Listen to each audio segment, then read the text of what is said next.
இன்றைய முக்கிய நிகழ்வுகள். 1 லட்சம் ரூபாய் லஞ்சம் வாங்கிய தொழிலாளர் துறை அதிகாரி கைது. புதுச்சேரியில் சிபிஐ அதிரடி.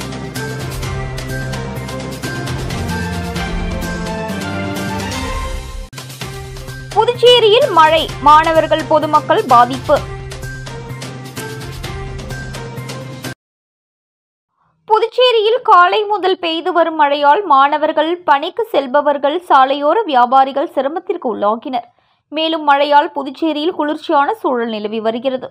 மேற்கு திசை காற்றின் வேக மாறுபாடு காரணமாக தமிழகத்தில் ஒரு சில இடங்களிலும், புதுச்சேரி மற்றும் காரைக்கால் பகுதிகளிலும் இடி மின்னலுடன் கூடிய லேசானது முதல் மிதமான மழை பெய்யக்கூடும் என சென்னை வானிலை ஆய்வு மையம் அறிவித்திருந்தது. அதன்படி இன்று காலை புதுச்சேரியில் சாரல் மழை பெய்தது. குறிப்பாக கடற்கரை சாலை, உப்பளம், ராஜ்பவன், உருளையன்பேட்டை, நெல்லித்தோப்பு உள்ளிட்ட அனைத்து நகர பகுதிகளிலும், அதேபோல் மதகடிப்பட்டு, வில்லியனூர், திருக்குனூர், பாகூர், சோம்பட்டு, காலாப்பட்டு, சேதராப்பட்டு உள்ளிட்ட அனைத்து கிராம பகுதிகளிலும் பரவலாக மழை பெய்தது. காலை முதல் பெய்து வரும் மழையின் காரணமாக பள்ளி, கல்லூரி செல்லும் மாணவர்கள், பள்ளிக்கு செல்பவர்கள், சாலையோர வியாபாரிகள் சிரமத்திற்கு உள்ளாகினர். மேலும் கடந்த சில நாட்களாக புதுச்சேரியில் வெயில் வாட்டி வந்த நிலையில் இன்று மழை பெய்ததால் குளிர்ச்சியான சூழல் நிலவி வருகிறது. தனியார் நிறுவனத்திற்கு ஆள் சேர்ப்பு உரிமம் வழங்க 1 லட்சம் ரூபாய் லஞ்சம் வாங்கிய மத்திய உதவி தொழிலாளர் ஆணையரை சிபிஐ அதிகாரிகள் கைது செய்தனர். புதுச்சேரி ரெட்டியார்பாளையம் ஜெயாநகர் பிஎஸ்என்எல் குடியிருப்பு வளாகத்தில் மத்திய அரசின் தொழிலாளர் மற்றும் வேலைவாய்ப்பு அமைச்சகத்தின் உதவி தொழிலாளர் ஆணையர் அலுவலகம் இயங்கி வருகிறது. இங்கு உதவி தொழிலாளர் ஆணையராக பணியாற்றி வருபவர் ரமேஷ்குமார். தனியார் நிறுவனங்கள் ஆள் சேர்ப்பு உரிமம் வழங்க லஞ்சம் வாங்குவதாக சிபிஐக்கு புகார் சென்றது. அதனைத் தொடர்ந்து நடத்திய விசாரணையில் புகார் உண்மை என தெரிய வந்தது. அதன் பேரில் சென்னை சிபிஐ அலுவலகத்தில் இருந்து டிஎஸ்பி சேது மாதவன் தலைமையிலான 6 பேர் கொண்ட குழுவினர் கடந்த ஒரு வார காலமாக புதுச்சேரியில் முகாமிட்டு மத்திய தொழிலாளர் மற்றும் வேலைவாய்ப்பு உதவி தொழிலாளர் ஆணையர் அலுவலகத்தை கண்காணித்து வந்தனர். நேற்று மதியம் 1 மணியளவில் பைக்கில் வந்த நபர் உதவி தொழிலாளர் ஆணையர் ரமேஷ்குமாரிடம் 1 லட்சம் ரூபாய் பணத்தை கொடுத்தார். அப்பொழுது அங்கு பதுங்கியிருந்த சிபிஐ குழுவினர் இருவரையும் கையும் களவுமாக பிடித்து கைது செய்தனர். பின்னர் இருவரையும் தனித்தனியாக விசாரித்தனர். தேனியை சேர்ந்த ஒரு கட்டுமான நிறுவனம் தங்கள் நிறுவனத்திற்கு வெளி மாநிலங்களில் இருந்து தொழிலாளர்களை அழைத்து வருவதற்காக உரிமம் கோரி புதுச்சேரியில் இயங்கி வரும் மத்திய தொழிலாளர் மற்றும் வேலைவாய்ப்பு உதவி தொழிலாளர் ஆணையர் அலுவலகத்தில் விண்ணப்பித்துள்ளது. மனுவை ஆய்வு செய்த உதவி ஆணையர் ரமேஷ்குமார் 1.5 லட்சம் ரூபாய் லஞ்சம் கேட்டுள்ளார். இறுதியாக 1 லட்சம் ரூபாய் கேட்டார். அந்த நிறுவனம் புதுச்சேரி தேங்காய்திட்டை சேர்ந்த இளங்கோ என்பவர் மூலம் பணத்தை கொடுத்து அனுப்பியது தெரியவந்தது.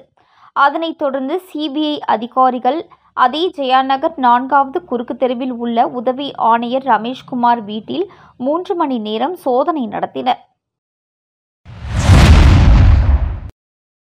கடந்த 13ஆம் தேதி அன்று அதிகாலை 1 மணி மற்றும் 1:45 மணியளவில் திருவண்டார்கோவில் விழுப்புரம் டு பாண்டி சர்வீஸ் ரோட்டில் உள்ள தார்பாலின் கடையையும் மற்றும் மதகடிப்பட்டு நல்லூர் ரோடு உள்ள ஹார்ட்வேர் கடையையும் இரும்பு கம்பியால் பூட்டுகளை உடைத்து ஆபீஸ் டேபிள் டிராயரில் இருந்த 63,000 ரூபாய் ரொக்கம் மற்றும் 10,000 ரூபாய் ரொக்க பணத்தை மர்ம நபர்கள் திருடிச் சென்று விட்டதாக கொடுக்கப்பட்ட புகாரின் அடிப்படையில் 2 வெவ்வேறு திருட்டு வழக்குகள் திருபுவனை காவல் நிலைய அதிகாரி உதவி ஆய்வாளர் கதிரேசன் அவர்கள் வழக்கு பதிவு செய்து விசாரணை செய்தனர்.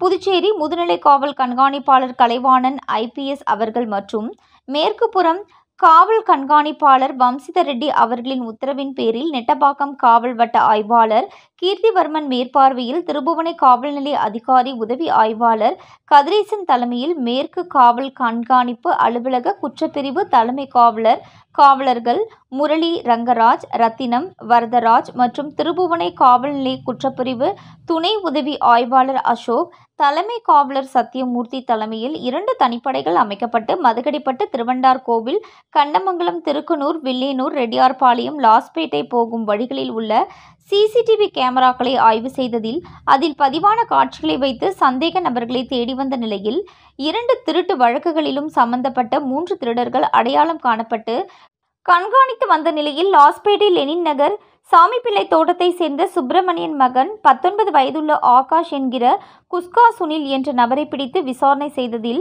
அவர் 2 கடைகளையும் தன் 2 நண்பர்கள் உதவியுடன் உடைத்து திருடுவதை ஒப்புக்கொண்டு திருட்டு பணத்தை 3 பேர் பங்கு போட்டு கொண்டும் செய்த குற்றத்தை ஒப்புக்கொண்டதின் அடிப்படையில் அவரை திருபுவனை காவல் நிலைய அதிகாரி உதவி ஆய்வாளர் கதிரேசன் தலைமையில் தனிப்படை போலீசார் கைது செய்து அவரிடமிருந்து திருட்டுக்கு பயன்படுத்திய ஒரு செல்போன் மற்றும் ரொக்கத்தை கைப்பற்றப்பட்டு அவரை நீதிபதி முன் ஆஜர்படுத்தி 15 நாட்கள் நீதிமன்ற காவலில் காலாப்பட்டு மத்திய சிறையில் அடைக்கப்பட்டார். மேலும் இந்த வழக்கில் தலைமறைவாக உள்ள 2 குற்றவாளிகளையும் தனிப்படை போலீசார் வலைவீசி தேடி வருகிறார்கள். இந்த வழக்கில் துரிதமாக செயல்பட்டு குற்றவாளியை சிசிடிவி மூலம் அடையாளம் கண்ட போலீசாரை மேற்கு கண்காணிப்பாளர் வம்சித ரெட்டி அவர்கள் வெகுவாக பாராட்டினார்கள். வி. மணவெளி மூகாம்பிகை நகர் அன்னை தெரேசா நகரில் 77 லட்சம் ரூபாய் செலவில் புதிய சாலை அமைக்கும் பணியை எதிர்க்கட்சித் தலைவர் சிவா தொடங்கி வைத்தார். புதுவை மாநிலம் வில்லியனூர் சட்டமன்ற தொகுதி வி. மணவெளி கிராமத்திற்கு உட்பட்ட மூகாம்பிகை நகரில் 38,40,693 ரூபாய் செலவில் புதிய சாலை வசதி மற்றும் அன்னை தெரேசா நகரில் 38,46,559 ரூபாய் செலவில் பக்கா வாய்க்காலுடன் கூடிய சாலை வசதி என மொத்தம் 76,87,252 ரூபாய் மதிப்பீட்டில் சட்டமன்ற உறுப்பினர் மேம்பாட்டு நிதியில் ஒதுக்கீடு செய்யப்பட்டு வில்லியனூர் கொம்யூனியன் பஞ்சாயத்து மூலம் மேற்கொள்ளப்படும் பணிக்கான பூமி பூஜை நிகழ்ச்சி இன்று காலை நடைபெற்றது. இந்த நிகழ்ச்சியில் தொகுதியின் சட்டமன்ற உறுப்பினரும் சட்டமன்ற எதிர்க்கட்சித் தலைவருமான சிவா கலந்து கொண்டு சாலை அமைக்கும் பணியினை பூஜை செய்து தொடங்கி வைத்தார். இதில் வில்லியனூர் கொம்யூனியன் பஞ்சாயத்து ஆணையர் ரமேஷ், இளநிலை பொறியாளர் சத்யநாராயணா மற்றும் ஊர் முக்கியஸ்தர்கள் மற்றும் திமுக தொகுதி நிர்வாகிகள் பலர் கலந்து கொண்டனர்.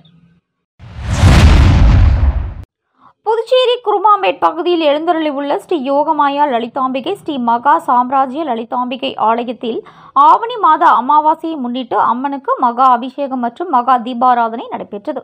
இதில் திரளான பக்தர்கள் பங்கேற்று அம்மனை வழிபட்டு சென்றனர். புதுச்சேரி குருமாம்பேட் பகுதியில் அமைந்துள்ளது ஸ்ரீ யோகமாயா லலிதாம்பிகை மற்றும் ஸ்ரீ மகா சாம்ராஜ்ய லலிதாம்பிகை திருக்கோவில். இந்த திருக்கோவிலில் ஆவணி மாத அமாவாசையை முன்னிட்டு ஸ்ரீ லலிதா மகாயாகம் நடைபெற்றது. தொடர்ந்து ஸ்ரீ மகா சாம்ராஜ்ய லலிதாம்பிகை மற்றும் ஸ்ரீ யோகமாயா லலிதாம்பிகைக்கு பால், தயிர், சந்தனம், திருநீர், திருமஞ்சனம், குங்குமம் உள்ளிட்ட பல்வேறு வாசனை திரவியங்கள் கொண்டு மகா அபிஷேகம் செய்யப்பட்டு தொடர்ந்து யாகசாலையில் வைக்கப்பட்ட கலச நீரால் அம்மனுக்கு சிறப்பு அபிஷேகம் செய்யப்பட்டது. மேலும் இளம் பச்சை மற்றும் கரும்பச்சை பட்டுடுத்தி எலுமிச்சை பழங்கள் மற்றும் மலர்களால் அலங்கரிக்கப்பட்ட அம்மனுக்கு சோடச தீபாராதனைகள் காட்டப்பட்டது.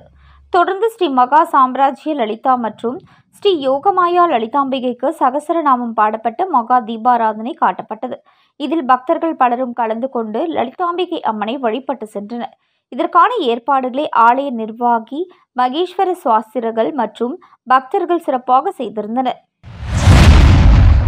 ஊசுடு சட்டமன்ற தொகுதிக்கு உட்பட்ட பல்வேறு பகுதிகளில் சாலை அமைத்தல் பணிக்கான பூமி பூஜையினை சாய்ஜி சரவணகுமார் தொடங்கி வைத்தார். புதுச்சேரி மாநிலம் ஊசுடு சட்டமன்ற தொகுதிக்கு உட்பட்ட பல்வேறு பகுதிகளில் வில்லியனூர் கொம்யூனியன் பஞ்சாயத்து அலுவலகம் மூலம் குருமாம்பேட்டில் நரேன் நகருக்கு கழிவுநீர் வாய்க்கால் அமைக்கும் பணி 7 லட்சம் ரூபாய் மதிப்பீட்டிலும் மற்றும் ராமநாதபுரத்தில் 32 லட்சம் ரூபாய் மதிப்பீட்டில் புதிய கலையரங்கம் அமைக்கும் பணிக்கு பூமி பூஜை நடைபெற்றது. இதில் முன்னாள் அமைச்சரும் ஊசுடு தொகுதியின் சட்டமன்ற உறுப்பினருமான சாய்ஜி சரவணகுமார் கலந்து கொண்டு விழாவிற்கு தலைமை தாங்கி பூமி பூஜை செய்து பணியினை தொடங்கி வைத்தார்.